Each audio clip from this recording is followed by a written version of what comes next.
Hello everyone! Sawa ka na ba sa ordinaryong tortang talong? Tara, gawin natin mas espesyal ang tortang talong nyo with Century Tuna Filling. Okay, let's start! Okay guys, magpapakulo lang tayo ng tubig. Then kapag okay na siya, ilalagay lang natin ng talong. Then ayan, ilalaga lang natin siya. Then kapag malambot na siya, hahanguin na natin at palamigin lang natin ng konti. Then kapag okay na guys, ihiwain lang natin siya. Pero huwag niyo sasagat sa ilalim ha. Ganyan lang siya. Then dyan natin ilalagay mamaya yung tuna filling yan. Okay. Then dito, magpe-prepare na tayo ng onion. Bali, isang onion lang, small onion lang. And then, tomato. Kakat lang natin siya ng maliliit guys para hindi siya mahirap ilagay. And then, okay, yan. Inalis ko na rin yung tubig niyan, yung pinakasabaw ng tuna. Then, yan. Pagsasama-samahin lang natin guys sa isang plate. Yung onion, tomato.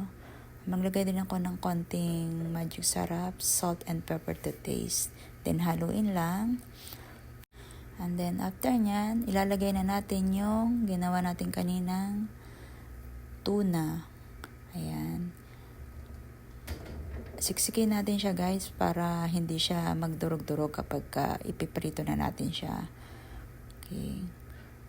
Ayan. Ayan na siya. And then, ready na siya for fry. Ayan, diba? Ang gandang tignan. Okay. And then, magkakarak lang tayo ng 2 eggs. Ayan. Then, ibibit lang natin siya. Maglagay din natin salt and pepper. Okay. And then, lutuin na natin ang tortang talong. Ayan. Ika-cover lang natin siya guys ng yung binit natin na itlog. Dahan-dahan lang natin siyang ilagay. Cover yan. Para pag pinirito natin siya, hindi siya magdurog-durog. Then, ayan, ilalagay na natin siya isa-isa. Okay, diba? Kita nyo naman.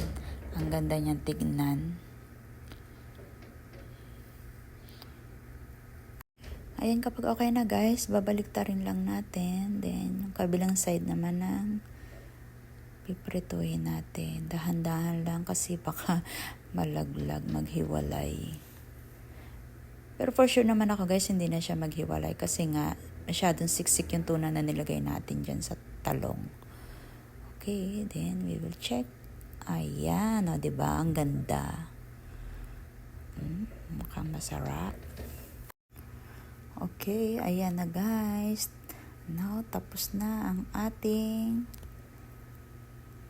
tortang talong with tuna filling. Ayan. Pwede rin guys gawin nyo sa mga giniling, no? Pero para mas matipid, tuna na lang. Ayan guys.